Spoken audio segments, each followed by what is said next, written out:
Hello everyone and welcome back to the Steemtrail Gaming Podcast. Today is the 17th December 2017. My name is Kralizec. I will be one of your hosts for the evening. The second host for today is Tygergamer. How are you, man? Great, how about you? I'm doing pretty good. Had a nice quiet week. Girlfriend was out of town. So, Good to hear. how was your week? Anything interesting? No, not really. just another week to me. Okay, but we are here to talk about video games, so let's get straight into that. So, what have you been playing, my man? I played Akame HD this past week. Oh, and how was it? Oh, I haven't finished it yet. It's actually pretty good. You play as the Japanese sun god Amaterasu, and the game is like the art style. Mm-hmm. It is modeled after old Japanese art. Yeah, right cool. now we're playing a trailer, so everybody can see a little bit how it looks. Yes. It does look fairly unique in terms of his art style. Yes, and not to mention, you get like these special abilities, Mm-hmm. to where like one example is you can like draw, like you hold on like the trigger button, and you can like draw stuff on the screen, Mm-hmm. and one of those abilities is like a slash, where you just draw like a straight line through an enemy. Okay. It attacks them. On what system have you been playing this? What's that? On what system did you play this? PS4. Okay. How exactly do you draw with a gamepad? It just You sounds just- really uncomfortable. It actually isn't, and not to mention, the drawings they're not too complicated to where it would take you a while to do it. Mm-hmm. Like most cases, just like draw a circle around something, draw a line across something, and there you go. Man, I just, I'm way too much used to the mouse. I just, I don't understand how do you draw? I cannot draw a good circle with my hand. Not to talk about mouse, but with a gamepad, it would probably look like a square. Yeah. But otherwise, as I understand correctly, it's a remaster of a previous version, right? Yes. And have you played original? Yes, I did back in 2011. I mean, how would you compare them? Same game. Well, obviously, but there had to be some Nothing changes. different. Is it just upscaled? That's all? Yes, I believe so. And how much are they asking for an upscaled version of the same game? $20. Man, I think if it was 5 less, I would be okay with that. But $20 seems a lot for a game that a lot of people already played. Well, actually, no. Back when this game came out, when it first came out, the game was a critical success, but it failed commercially. Okay. So not that many people got a chance to play it, like me. Like I played a little bit back in 2011, but I didn't beat it. But now, since I got on my PS4, I'm going back and gonna complete it. So you think it's a good thing that they sell a remastered game for $20? Or would you prefer? I know obviously you would prefer a lower price, but do you think it's a fair price? Yeah, if you're like me and like a lot of other people where you haven't played the game yet, I'll say give this game a try. Okay. If you're a fan of Japanese folklore. I hate Japan. Just I know you do. They're so weird. I've been playing a little puzzle game this week. I actually made a review of it on my personal channel. This game is called Code. it's a pretty interesting puzzler. It has this mechanic. I don't think I've ever seen it before. Every 10 seconds, the level resets. And just forcefully, you know, you cannot avoid it. But you have this little cube that you can use to make persistent changes within the resets. So not everything resets, you know, just completely. But it essentially means that you have to plan out the changes in the proper order for them to take place within these restarts. So you can get to the end point of the level. It's really an interesting thing. I really don't think I've ever seen it before. Yeah, it sounds interesting. Yeah, the game is quite cheap. It's only a $5 game. No, $6. I think it could use a little bit more on the graphical side, to be honest. It's sort of bland. There's a lot of gray and gray and gray everywhere. I really wish there was like more to the graphics. They just seemed not like I guess the developer had like this mechanic and he felt it was like, amazing, but he really didn't have much graphical experience. But I think that's fine. Oh, by the way, I should disclose I got this game for free from the developer. Okay. But I had my fun with it. I really like the mechanic. I feel like it hasn't been really used much. I know there are a few games that require you to restart the level so you can finish it because you like need to get to the end, get a special ability, and then you can restart it and get to the proper ending. But the fact that it's forceful, I don't think that has been ever done before. So quite unique puzzler. By the way, you're slightly out of screen. Yeah, thanks. Okay. Yeah, I'm keeping an eye on it. So I think it's quite interesting, and for $6, it's if you like puzzlers, it's a good thing to try it out. Okay, anything else you played this week? Yes, I played just a little bit of PUBG on Xbox One. Okay, so give us your thoughts because I know they will probably be bad. Well, I've honestly, to be honest with you, I only played one match, and I have not felt compelled to go back to playing it. So you're gonna stick with Fortnite? Yes. And is it because of the performance issues, or just you like PUBG less than Fortnite? Well, I have not played Fortnite in over a month, so. So you're not that much into the genre either way. No, not really. But yeah, I gave it a try. But yeah, as soon as the game started, there was a ton of lag. And did you get to play it on an Xbox or an Xbox One X? I played it on an Xbox S. Okay. So I heard there's sometimes like 4 FPS once the game starts. And that is horrifying. The only game I can imagine playing at 4 FPS is probably the original Civilization. Or any turn-based game. There you don't really care about a frame rate, but still. Yeah, and not to mention, this is due to the lag. As soon as I touched the ground and I was heading towards the building, the game lagged and put me back to where I landed. Okay. And I also heard a lot of people complain about the controls, that they feel just horrible. I don't know what to say about that, considering I've only played it on the Xbox One, so I can't say for PC. You know, on PC you just aim with your mouse and move, so that there really is like.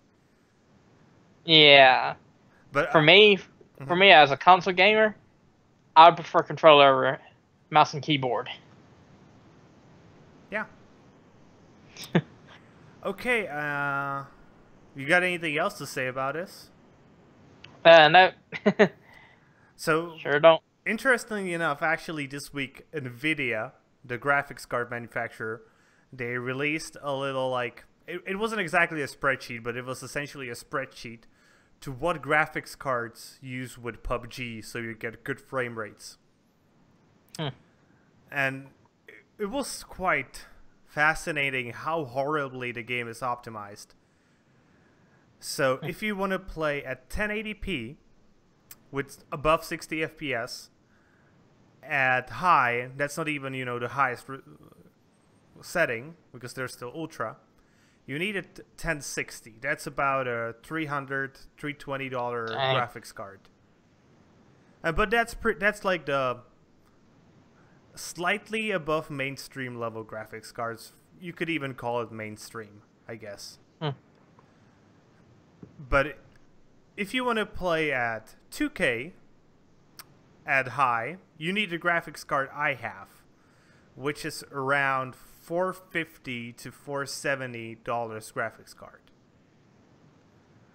And if you want to play at 4K with everything maxed out, you need a 1080 Ti, which is, apart from their special Titan series, the highest graphics card they provide you.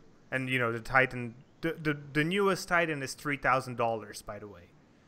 Dang. But the 1080 Ti is around $750, if I'm not mistaken. But but obviously, if you want to play at 4K, you're probably quite an enthusiast, and you don't mind spending that kind of money. Yeah. Yeah. Yeah, like me, like me playing PUBG on Xbox One. I actually got the system this past week.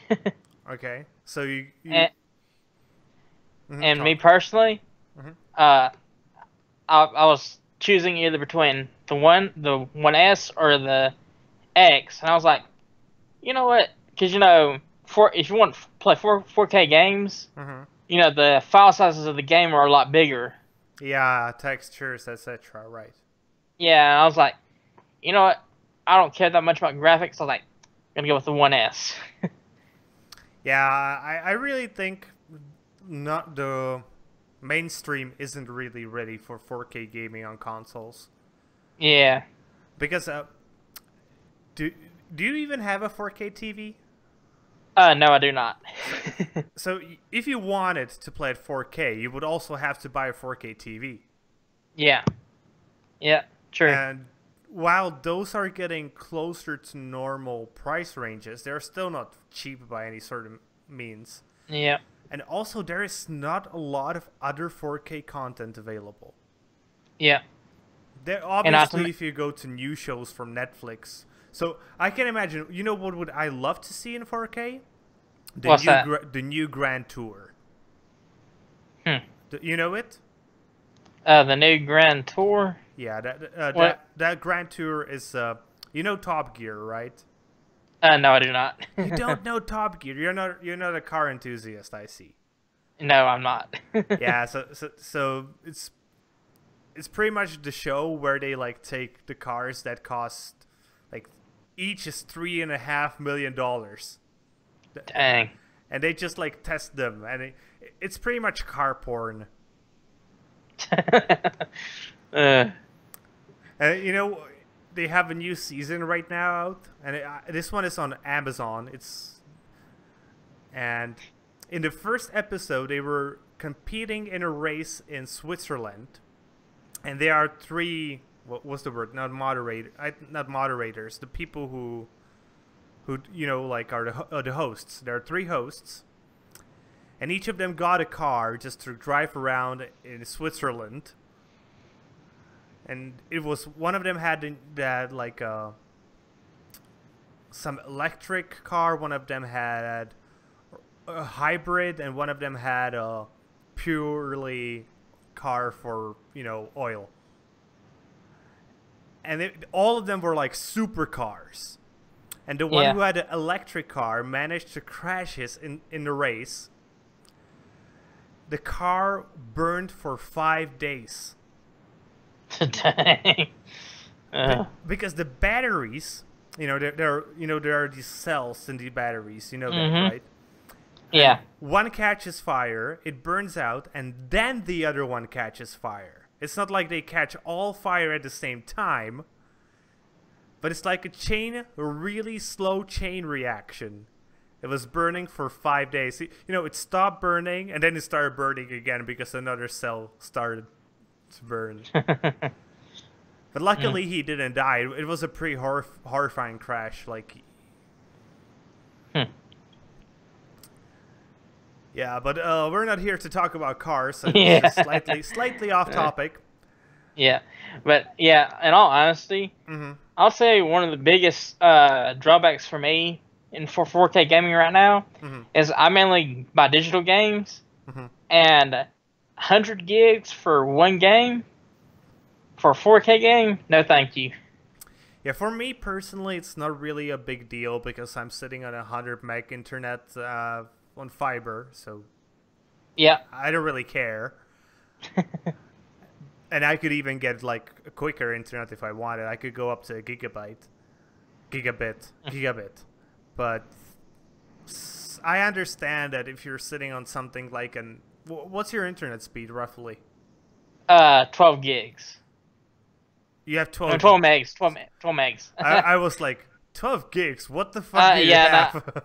I know. I was like, whoa, what the heck am I saying? Yeah, 12 meg.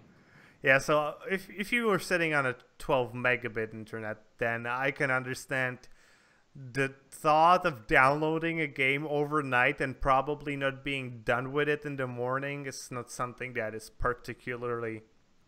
No. Yeah. Okay, let's go to the next game. I played one more game this week. And I gotta say, this was one of the most confusing pieces of shit I have ever played. So the game is called Arrowhead. Let me put on a trailer for you guys. So, you're a cowboy, you know? And you're shooting arrows. Why? Arrows. A cowboy with a bow and arrows. And I will be honest, I couldn't get through the first level. But I'm just watching this trailer. The trailer is essentially the first level. Huh. I managed to get to the end, and I'm pretty sure I did everything correctly. I don't know what else I could have done better. And the trailer, it shows it at this moment. Suddenly, a giant fucking flying whale comes out of the sky. With, like markers on it where you're supposed to shoot it, so I shoot it. I shoot all of them pretty quickly on the second attempt. And then the game's like, oh, sorry, it got away, you lost. And I'm like, what the fuck? So I went into it again. Did it even better. Same thing. Did it the third time? Same thing. Fourth time, same thing. I was like, fuck this shit, I'm not playing this anymore. Huh. On top of that, the game looks really awful. You know what was their solution to their game not looking good? What's that? There's fog everywhere. What? So what? Were they trying to develop it for the PS1 or something? I don't know. And I don't remember what's the price on this right now out of my head. Let's check that quickly. Arrowhead. Arrow Point, sorry. So, the only saving grace of this game, literally the only thing, it costs $1. Well, you get what you pay. You get what you pay for. Yeah, pretty much. I bought it for 84 cents because it was on sale, and it is on sale, by the way, still. I was like, so was it under $1 or was it above $1? If it was above $1, I would never recommend this to anyone. But if you literally only have $1, and you're looking for something to play, still don't buy this. There are better free-to-play games out there. Yeah, like Warframe. Or anything, pretty much. Yeah. You know what? Go pirate a game instead of buying this. Did that? I was just baffled how bad it was. Okay, I just needed to get that out of my system. You played anything else this week? Nope. Yeah, me neither. I started playing today, but I will leave that until next week. I played it like half an hour, so it's like way too short of a time to like have any meaningful information about a game. But it looks nice so far. Much more story based than I expected. You know, the game I recommended last week, the one about a vacuum cleaner. Yeah. That's the one I'm playing currently. Huh. And it's like heavily story based. I'm like, what the fuck? What? But it looks actually really nice. I think I'm gonna review it this week. Okay. Okay, so I guess it's time for the news. So let's begin with esports. So in the year 2017, esports were worth $1.5 billion. Dang. And that's quite nice. So about half of that was investments. About 35% was sponsorship and ads. And the rest is divided between prize pools, merchandise, and just amateur tournaments. So the only thing that makes me sad about this is that only 6% of this money went to the pro players. Huh. Though how much is 6% from 1.5 billion? I'd say less than a million, maybe. Nah, Or 6 million. It's actually it's something like, I think it's 9 million, but if I'm calculating correctly. Multiply by 6. No, it's actually 90 million. Okay. But I still think it should be more. I think at least 15% of the total money would be nice if it went to the players. I understand that, you know, a lot of has to go onto marketing and just setting up the things happening. And I'm gonna bet that the vast majority of the money will always go to marketing, because marketing is freaking expensive. Yes. Yes, it is. And I don't really have a problem with it, but I would really wish, let's say, at least 10% of the total money spent in the industry should go to the players. I think that's not such a big thing to ask. It would be $150 million.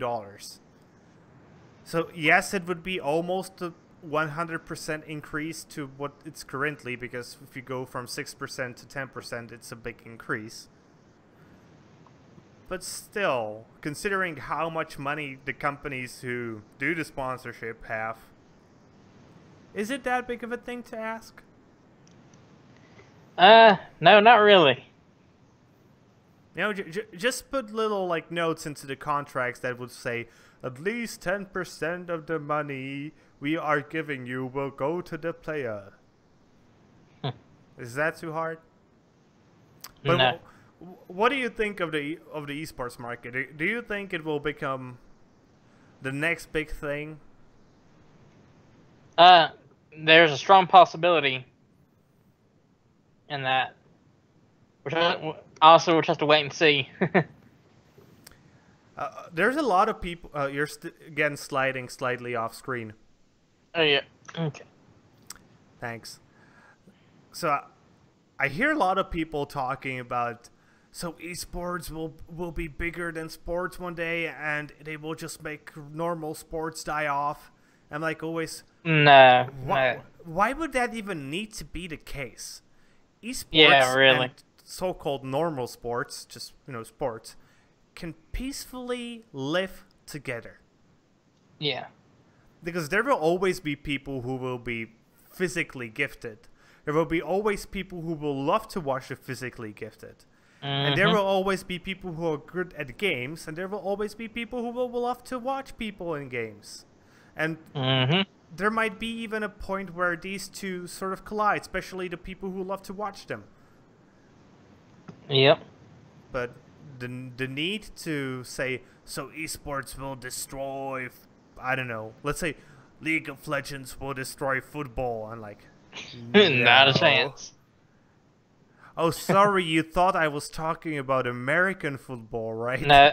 No. No. I, no. I knew that you're talking about over here in America. It's called soccer. Yes. Sorry, I just love to make fun out of Americans with this thing. And in all honesty, Mm-hmm. calling soccer football actually makes a lot more sense. You know how we call American football when we want to make fun out of you? What? Hand egg. But seriously, if you even want to Yeah. compare football and League of Legends, so League of Legends, I think it was watched by about 120 million people last year, the World Championship. Football was watched by about 2.2 billion people. Yep. They still don't even compare. It's like, it's not a different league. It's just like, you know, they're playing the professional league, and esports are currently starting to make teams on the street and play against each other while having goals drawn on the street by chalk. Yep. And I know it's sad for us gamers, but it is awesome that gaming is becoming bigger. With 1.5 billion, that's a price what some football teams pay for one of their players. For a single player. That's what they pay to get them into their team. Yeah. Obviously for the best and only the richest of teams can afford that, but still, it's just, currently it's completely uncomparable, and they can very peacefully coexist. There might come a time in the future, if we get VR technology to such an absurd level, you know, that they might merge. Yeah, I was thinking about that earlier too. But I don't see that happening during our lifetime, to be honest. No. I do not either. Okay, let's move on from esports and talk a little bit more about PUBG. This thing is freaking hilarious. So PlayerUnknown's Battlegrounds had a little bit of a controversy this week. Surprise, surprise. Because there was a camel toe visible on the female characters when they didn't have any pants on. That was the controversy. Because you could see that they have genitals. Who would have thought that females have genitals? Yeah, so, really. So, obviously, the certain part of the internet, let's not mention them by name, but they go by a little 3-letter acronym that is very well known, started a huge controversy out of this, like, oh, this is just sexualizing women and it's horrible. And PlayerUnknown pretty quickly tweeted, oh, this is due to an externalist providing us with something. Nobody really checked this. And again, even then, I'm not surprised. Who would go and check if the women have camel toes? Yeah. Who has the time on their hands to do that? How in the crap do they catch this? Really? Well, because they're looking for stuff to be angry about. And this was an easy target. Let's be honest. You know, this was something that was like almost made for them. But obviously, it's not gonna appear in the game. It was taken out of the pre-release version or whatever it was, and I would not call it a controversy. It was completely a non-controversy. Yeah. Okay, you got something else to say to this? Do you like female crotches? Hey, I'll say this. In a way, I would laugh my butt off if there was a way, say, both with male and female characters in PUBG, like like if you don't have any clothes on female characters, yeah, you can see all their stuff. But it'd also be funny too to see like you're playing as a male character and he just run around. And stuff dangling around. Yeah. Yeah. And if you get shot there, it's a critical hit. Yeah. I'm pretty sure somebody will do that pretty soon. Okay, let's move on from this stupid shit and talk about something that's actually interesting. So there was a leak on Facebook, for some reason, by a Hyperkin senior account manager named Raymond Neves Morale, who seemed to post a little message and images of a prototype of a portable Nintendo 64. So he wrote this, I took a picture of an N64 handheld prototype at the R&D department, not with the intentions of leaking it, but they shouldn't trust me though. I just want them to hurry up. Design is not final. I call it social media pressure. They said it's number 38 on their priority list. They don't know what they're missing. N64 life is though. It's either they trust me or I get fired. Good thing they forgot the NDA on this one. I guess they're really busy. So I don't remember if he got fired, but I don't seem to see if he got fired. But it wouldn't surprise me to the least if that happened. Yeah. But what do you think? Will you buy this? If they don't, if Nintendo does not come up with a virtual console anytime soon, and that doesn't have N64 on Switch, if they do come up with that, I don't see the reason why to buy a portable N64, because you can just play the games on your Switch. Yeah, but for people who don't have a Switch, I think it really depends on what the price will be on this thing. Yeah. So if I imagine if it was like $20, even a lot of people who have a Switch will just buy it because you don't want to take always your Switch with you, but you always want something better than your mobile games to play. But either way, I think it's a nice thing. Yeah, it is. Even if the Switch Virtual Console comes out soon. Yeah. Okay, so our next piece of news, and this one is big and I think very hard to know what to think about, is Crytek suing the developer of Star Citizen. So I don't know how much you guys know about this, but essentially what happened is originally Star Citizen, you know, the biggest crowd-funded project ever. I think they raised in total like $170 million through crowdfunding. Originally, it used the Crytek engine. And in 2016, they decided they will replace the engine with Amazon's Lumberyard engine. Which, by the way, is a fork of the CryEngine. And Crytek is now suing them because they say they have found some lines of code that pretty much say they are still using their engine. And there are two things that might come out of this. So obviously, either one of them will lose and one of them will win. The problem is this could take years. This feud. Especially because they're actually using a fork of the CryEngine. It will be very hard to decide whether it is the original CryEngine or whether it is Lumberyard. And a lot of people are currently complaining that Star Citizen has been in development for way too long. It was been development for at least 5 years, maybe even it was 5 years.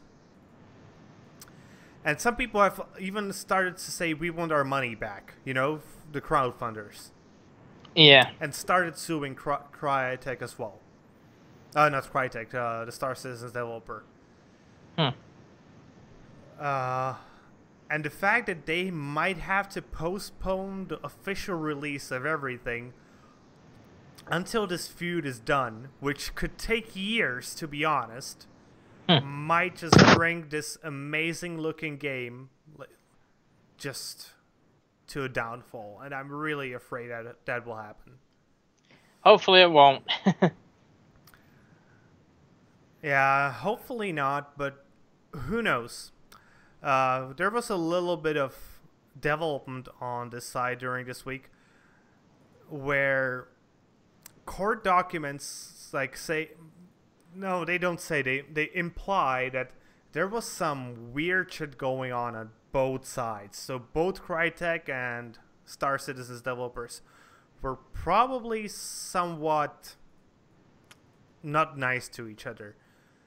So who knows what will come out of this, and I'm really afraid that this might bring Star Citizen to a halt. Sadly. Yeah. Ugh. So we will definitely be watching this, but I'm afraid that right now there won't be that much more development on this story. We like a year from now we might hear something. That's my guess. Okay, and our last piece of news for today. Net neutrality. You want to go first? Has been repealed. You want to go first? Yeah, since this affects me more. Yeah, it doesn't affect me at all. I don't give a shit, to be honest. But... Honestly, I am glad that net neutrality is gone over here in the U.S. You know, it's fascinating that I don't think we ever talked about this before with each other. And I cannot say I'm glad, but I understand the reasoning behind why it was repealed. So tell me why you are glad. Well, for one thing, like I'm gonna ask you this: how many internet providers do you have access to right now over in where you live in your country?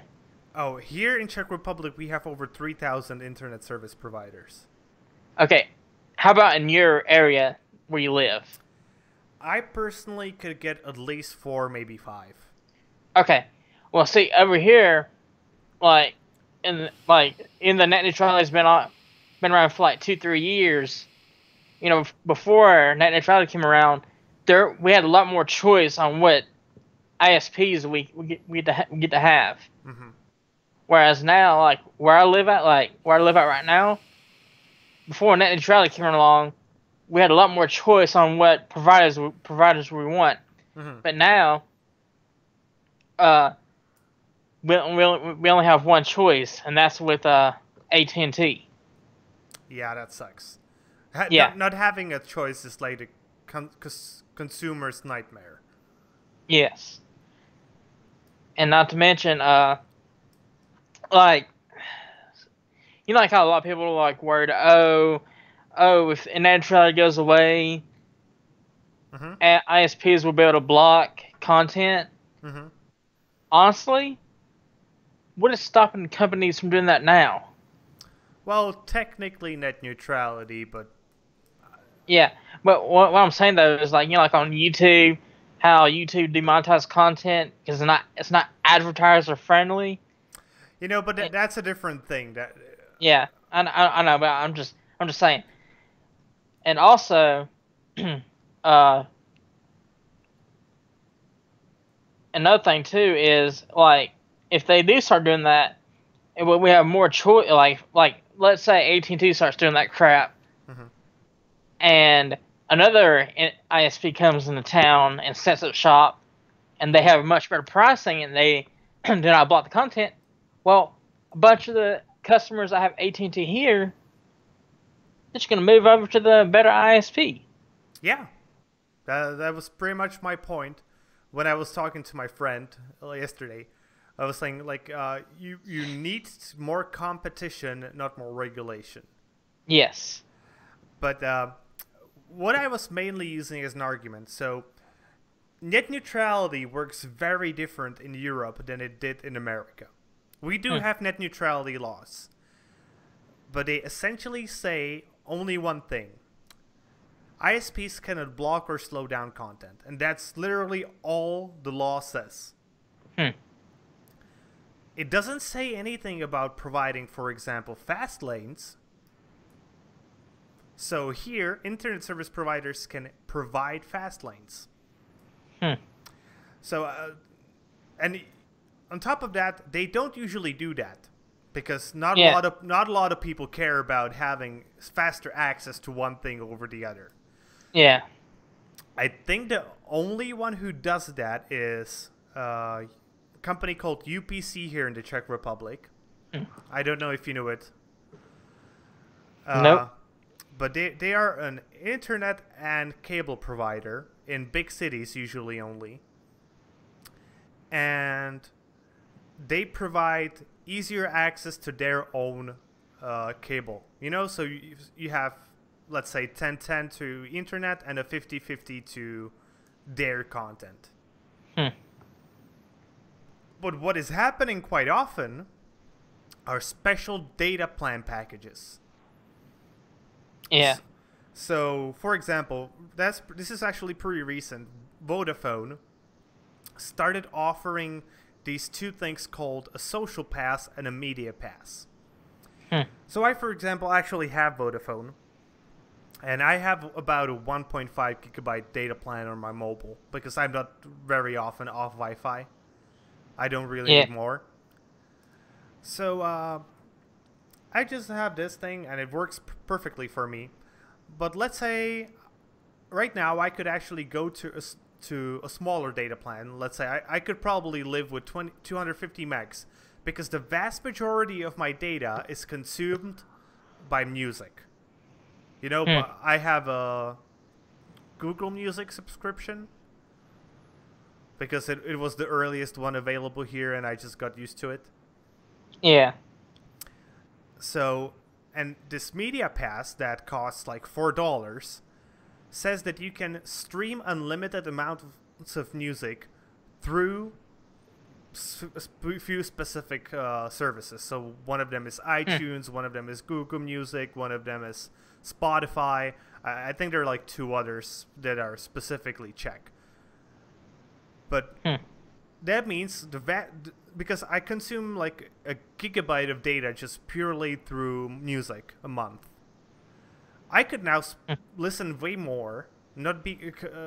I could switch from going from low quality on my mobile because that's what I have to save data. I could go to high quality and actually enjoy the music because I do have quality headphones and not be afraid to use it. Yeah. Or my girlfriend, she actually has the cheapest possible package. So she has like 50 megs of data. And she still has sometimes problem. It costs like $1 a month. Because, well, she's cheap, let's be honest. But that's a good thing to have in a wife. Because she will not spend a lot of money. Yeah. So, I was actually thinking about getting her the social pass because the vast majority of her data is through Messenger, talking with her friends and me. And if I got her the social pass, she wouldn't have to be worried about using her data because right now, at the end of each month, she's like, oh, but I have only like 5 megabytes left. And I'm like, okay, so I will not send you any images. I'm considerate enough. But... And this is something you couldn't do under the net neutrality laws in America, as far as I understand. Yeah. And people are thinking like, so it will mean that some sites will be slower than others. And I'm telling them, I don't really think so. I think what will happen is these data plans. Yeah.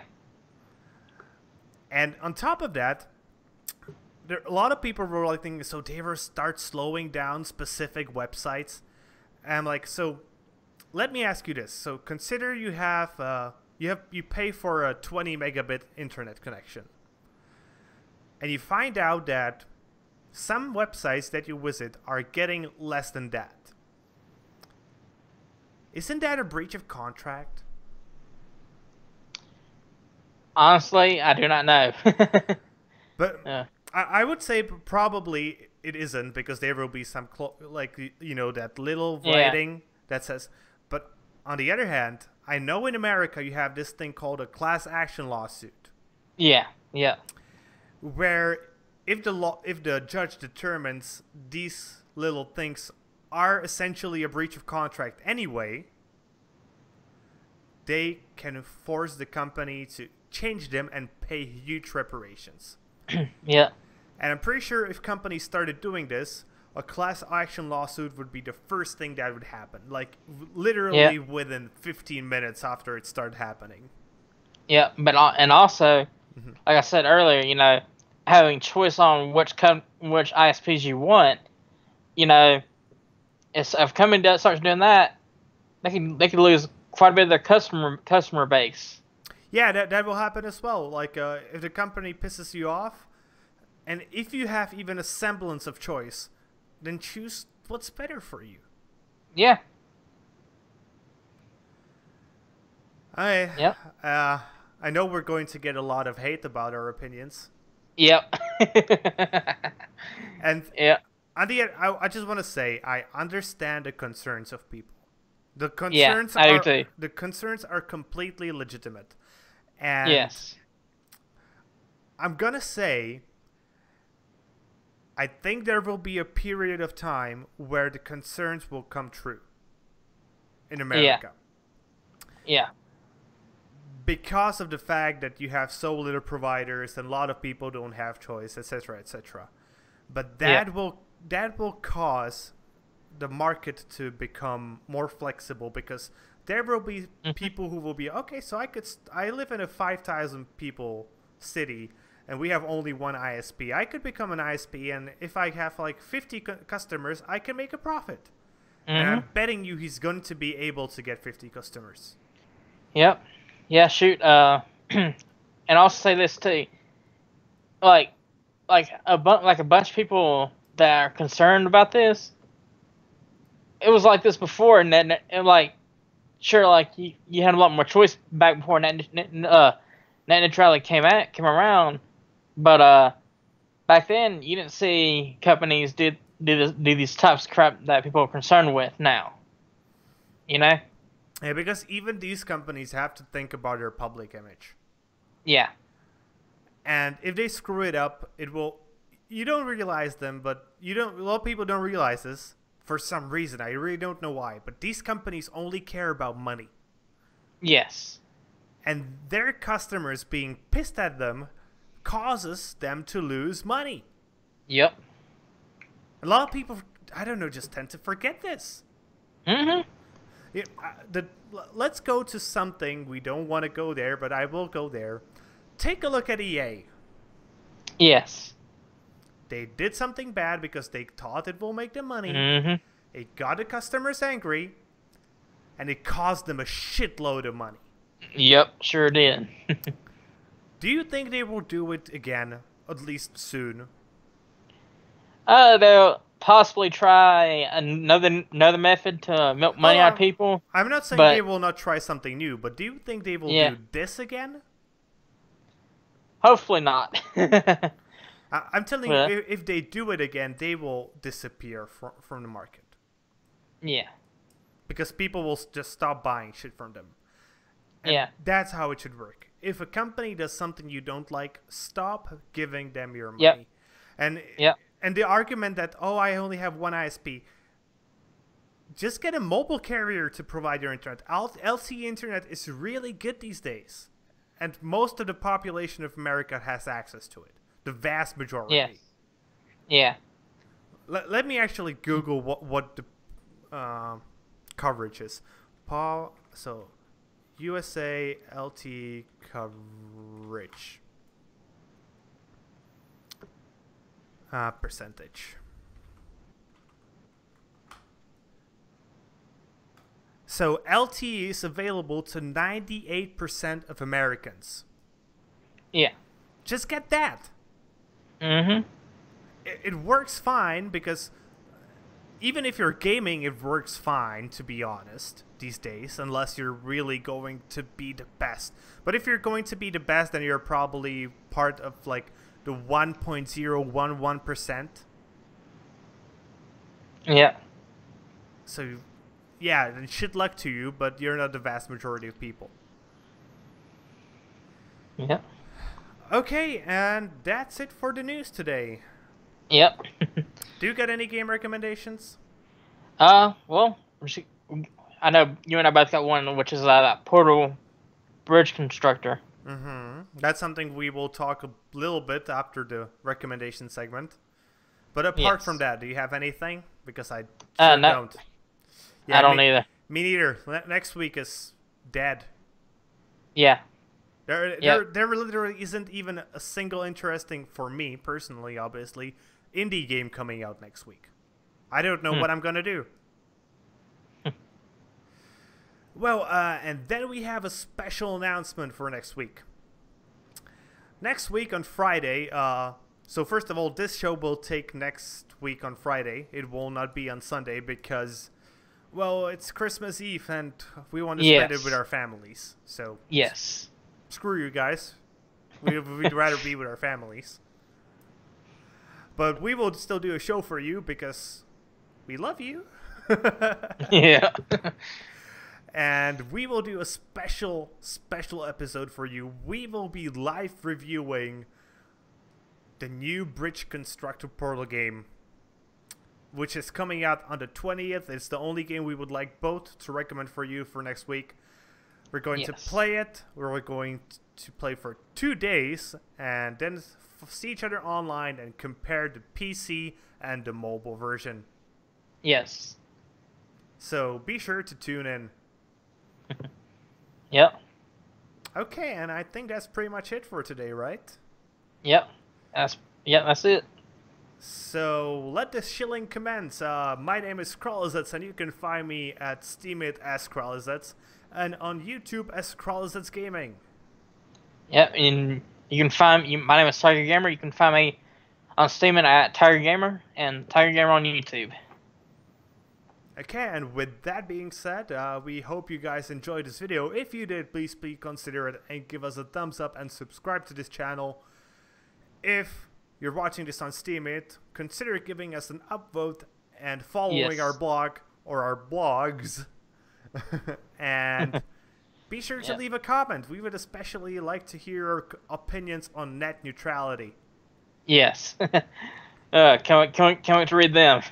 Yeah, that will be fun. You know, it's nice that we talked about that last, because not everybody will make it that far.